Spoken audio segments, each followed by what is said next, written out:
Hello everyone, welcome back to the MCAT grind. We have Psychology Chapter 6, Identity and Personality. So, identity is practically who we are, and personality is summed up as to how we act. Identity can be described within three big parts. So, self-concept is the sum of all our identity together. And identity is who we are in specific little parts. So situations, perhaps we're an athlete, we could be a child, we could be a good friend. All of those identity combined would be our self-concept. So everything describing self. Perhaps even in regards to your religion or your race, your cultural values, they're taking part in our identities too. In regards to self-esteem is how you evaluate yourself. So it's divided into actual, ideal, and ought self. Our actual self is who we are as at the moment, and our ideal self is how we want and strive to be. So how we want ourselves to be. Perhaps currently I'm a student, but my ideal student is I want to be, achieving Dean's List like every single time, or be on first class honors. Ought self is how others would want to think of us. So how others, we perceive how others want us to be. So perhaps your parents want you to be a doctor, and that is yourself. You want yourself to become a doctor because your others' perspectives on you. Self-efficacy is how we view ourselves to be whether capable to do an action. So can I do it? Do I have the self-efficacy to do a muscle up with one hand? That will be determining how confident you are in doing an action. Self-efficacy is also related to learned helplessness. So they did an experiment on dogs of zapping them continuously, even when they click the button. So they learn to not even bother clicking a button because they know that won't do anything. So that also ties into our locus of control. Locus of control, having an internal locus of control means that you are the one responsible for actions and things happening around you. External control will be the outside environment causing things to happen. So having an internal locus of control means you deem yourself to be more able to control things around you. Identity has been split into different developments. I have labeled Freud's, Erikson's, Kohlberg's, Vygotsky's, and others. Freud's psychosexual development is probably one of the more famous ones. It's divided into main stages of oral, anal, phallic, latent, and genital stage. In the oral stage, from 0 to 1 years old, if the baby continues to breastfeed and feed all that, if the fixation here or the here during this stage they don't get enough nutrients or don't get enough suction, they will develop a fixation, which in their later adult stage they will be over dependent on others, according to the psychosexual development. In the anal stage, from 1 to 3 years old, they are in potty training, right? So if during potty training they are not well trained, then later in adulthood they will become messy and do all sorts of messy situations like sloppy and a messy room. In the phallic stage, from 3 to 5 years old, they learn to be self-driven in going to washrooms and being more appropriate. And if fixation happens at this stage, they can become inappropriate at different times of the day in adulthood. Latent stage is a period block after resolving phallic stage, and then genital stage is at puberty, which if all the prior processes went well, they would be developing normally and progressing with adulthood. Right, phallic stage. I recalled if there's a fixation at phallic stage, you could a boy could develop Oedipus complex and female could develop Electra complex, which is penis envy. And yeah, we have libido, meaning tension, sexual tension, and fixation could lead to disorders in adulthood. Erikson's psychosocial development shows conflicts at different stages of life. So starting from trust and mistrust from 0 to 1 years old, they learn to whether trust a caregiver or aren't able to trust someone else. From 1 to 2 years old, they learn autonomy versus shame. So whether they're able to do things on their own, like playing with blocks, or they're not able to. Initiative versus guilt, that's from about 2 to 4 years old. That is when they are mainly starting to get potty trained, or no, trust and mistrust is 0 to 1. Autonomy and shame, I think, is 1 to 3.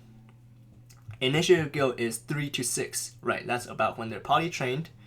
So whether they can initiate the going to the washroom by themselves, or they're guilty for even bringing it up. Industry versus inferiority from 6 to 12 is whether they can do things at a capable level, or they compare themselves to others and think they are inferior and can't do things. From 12 to 20 years old, they have identity. They can form a proper identity, or if they can't, they are confused about their own roles in life and who they play as a person. From 20 to 40 years old, they can build intimacy with another person, or they are isolated, so they are by themselves. From 40 about 40 to 60, I think 40 to 60, they build generativity and stagnation, 40 to 65, they whether keep going and increase their own worth, or being able to keep going, or they stagnate and aren't able to update and increases their own worth. Integrity versus despair is 65 and up, which whether they look back on their life, whether they had a good one, or they feel helpless and didn't have a good one. Next we have our Kohlberg's moral development. So it is regards to dilemmas, is separated into pre-conventional, conventional, and post-conventional stages. In the pre-conventional stage, perhaps a child when presented whether someone should steal a drug to help their friend, they may choose to obey, say no, stealing is wrong. But two, during pre-conventional stage would be like, oh, of course, I want to save my friend, so I'll go steal it. In the conventional stage, about adulthood, you would choose to either conform with what others would do, say, okay, others, my friend groups will probably save each other, so we'll go ahead and all do it to save each other, because I know they'll help me if they were in my shoes. And 4 will be law and order, saying that, okay, if I do it, I'll get caught, and the law says you cannot steal. In the post-conventional stage, where it's not everyone that reaches this stage, number 5 would be social rule, saying that if everybody, or 3 conforming would be, okay, if everybody steal, then it would be bad, right? Everybody will be bad for stealing. But 5, social rule, is in regards to how this company has the right to charge high prices for their things. So you should not steal because that's their right to maintain the business. 6 would be in regards to universal human ethics, saying you should not put a price tag on a person's life. So the company should be allowing you to take the drug, no matter what. Alright, then we have Vygotsky's cultural development in regards to how a child should develop a skill. Not even a child, you can have an adult too, developing a skill, but you require a more knowledgeable other, typically an adult, to help you develop that skill. Let's say you're learning how to skateboard. Of course, you don't know how to do a skateboard, so you hire a teacher, and a teacher knows more about the skill, so you are in that zone of proximal development. So developing that skill, not quite yet, but with the help of the adult or the other, you can slowly build that skill. This also involves in rules, language, symbols, and certain activities. Other developmental includes a reference group, which you refer yourself to a group you want to become, perhaps other MCAT exam takers, other medical school students, or doctors at your volunteering. And you want to role take as well to make sure you're participating and upstanding your role in social situations. In regards to theory of mind is whether you can look at somebody while you're talking and look at their reaction and be able to determine whether they're still interested in a story or they're just dozing off because you're going off too long. So being able to read someone's mind, one would say. All right, next we have personality. So personality is how we act around others and in situations. In a psychodynamic theory, we have Freud, of course, Sigmund Freud, and it's all about unconscious motivation, how you want to do something, but that is all not consciously motivated. We just do them not of our own volition. We have the id, which plays like the devil's advocate, the ego, which is our own reality, and superego plays the angel. So id is all our desires, like I want to play a game right now. I don't want to study. I want to eat a bucket of KFC. Ego or superego will be like the angel voice saying, no, you gotta study, you have to do regular intervals and make sure you don't skip your car's passage every day. And your ego will be like, yep, I will do a good balance. I will make sure I maintain a good physique still. I don't overexert myself by cramming things, and I will make myself very balanced. In response to certain stressors in an environment, you have defense mechanisms, similar to coping from earlier. These are unconscious coping mechanisms. So they operate by denying what the reality is, as well as they're all unconscious. So we have repression, suppression, regression, projection, rationalization, displacement, sublimation, reaction formation. About 8 of these defense mechanisms. In repression, you unconsciously try to press down on any bad feeling. So if you see a coworker wearing really, really smelly perfume, you just straight up repress any bad thoughts about him and just go on and do something else to distract yourself. Suppression will be the actual act of, hey, I want to ignore this feeling, so I'll have to consciously say, okay, don't think about it, don't think about it, don't think about it. And regression would be, if you're really, really stressed, you want to go and play this game, maybe Subway Surfers as a kid, that made you feel happy as a kid, and to avoid that sense of responsibility. Projection will be placing the bad feeling onto someone else. Let's say you and your friend, you really want your friend to, you think your friend might be going to the gym, or actually you want to do something really bad, but you don't want to show it, so you say, hey, are you wanting to do something really bad? Do you want to go to the gym? Which really is if you really want to go to a gym. That's how you project a feeling onto someone else. Rationalization is you did something bad and you want to not feel so bad, so you say, okay, yeah, it's okay if I accidentally kick this soccer ball onto the roof. It's not that bad. People do it all the time.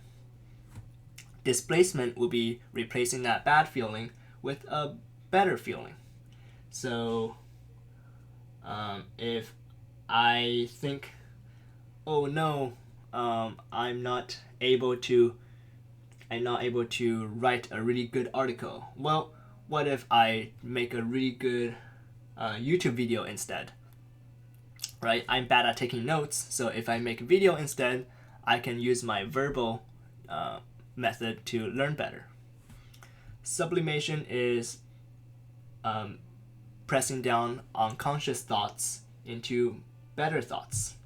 So if you think it's inappropriate to call someone and ask them out, you might think, okay, well, what if I just say, hey, let's go and study together? That's a better way, like a subliminal way to involve yourself. Reaction formation will be thinking the opposite. If you really don't like, let's say you're studying and you're like, oh, I really hate studying, but then you start reaction formation saying, oh, maybe studying is not so bad after all, to make yourself feel better about it. Now we have several important names to remember. We have Adler for fictional finalism. Thinking about life would be so much better only if I had billionaire parents or Elon Musk-esque parents. I don't know if that's true, but yeah, it's what if scenarios. Horny would be anxiety and hostility. So Horny is a student of Sigmund Freud, and she basically says that anxiety and hostility are natural things in everyone, but in certain people it is uncontrolled and inappropriate, so that they're overexerted. So that's why you have certain problematic behaviors happening. Carl Jung is one of the more important ones. He explains that there is a collective unconscious amongst everyone, and in that there are certain archetypes that everyone knows, such as like the god, the devil, or the good friend, or Mother Teresa. And in those archetypes, we all obtain a certain amount to present ourselves. So in persona is our outside mask of how we want to show the world who we are. The anima is a man's inner woman, so you can think about a guy having emotional thoughts, and because culturally it's not super acceptable for men to cry, so that's our emotional state inside us. And animus is woman's inner man, so that is woman's feeling for ambition and drive, because although it's socially a little bit less acceptable for women to feeling the super big drive, especially back in the time where Carl Jung was discussing this, nowadays this might not hold true because we strongly encourage everyone to have ambition and drive. In shadow, it is talking about evil thoughts that we all have in our head that will manifest if we don't displace it and use a more appropriate way to manage it.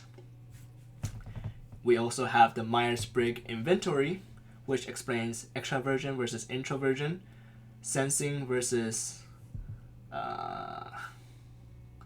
sense, and T is thinking, F is feeling, and J is judging, and P is perception.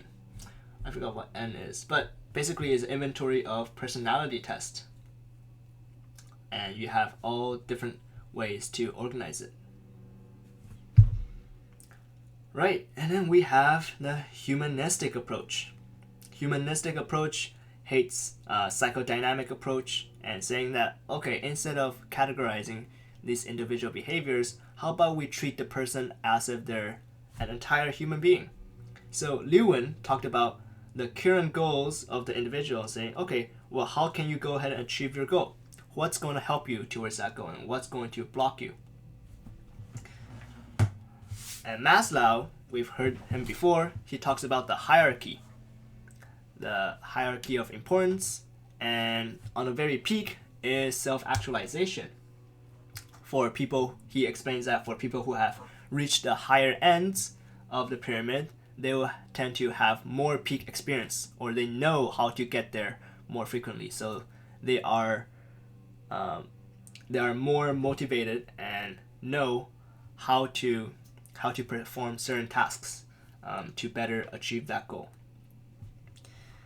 In Kelly says that everyone's a scientist, and they break apart and reconstruct every other person's personality. So I could be reading a book and I see my friend kind of dozing off, and I'll be okay, my friend don't like reading a book, so perhaps we could do some other activity. Then I'll start push-ups, say, yo, let's do a push-up contest. And then I look at his reaction and he seems to be very happy and engaged. I'll be like, okay, this friend really likes to do push-ups, so in the future I will do more push-up and these kind of activities with him. So that's scientist, the experimenting and observing and reconstructing people's individual personalities. In Rogers, he's probably the most pioneering in terms of psychology therapy, because he explains that a therapist should display unconditional positive regard and help the patient no matter what. So if the patient has certain bad behavior or explains their thoughts, the Rogers will be this unconditional positive regard. The therapist will always show benevolence, saying that, oh, that's okay, your sins are not that bad, you will strive towards your goal, and we can work to it depending on how you want to set yourself up for success. Lastly, we have our trait and type theories about personality, saying that, okay, psychodynamic and humanistic, they're all too much of a hassle. Let's put each things into discrete points. So a type A personality would be one is very competitive, and type B will be relaxed. Perhaps you know an individual who really likes to compete and always want to beat another person at a high score or do better. Type B will be laid back, relaxed, and oh, it's okay. I can just do this. I'm satisfied just playing around. They actually did a study and showed that type A personality tend to get heart attack more often, heart problems, than type B. But the overall mortality is about the same. And we have our ocean theory: openness, conscientiousness, extraversion, agreeability, and neuroticism.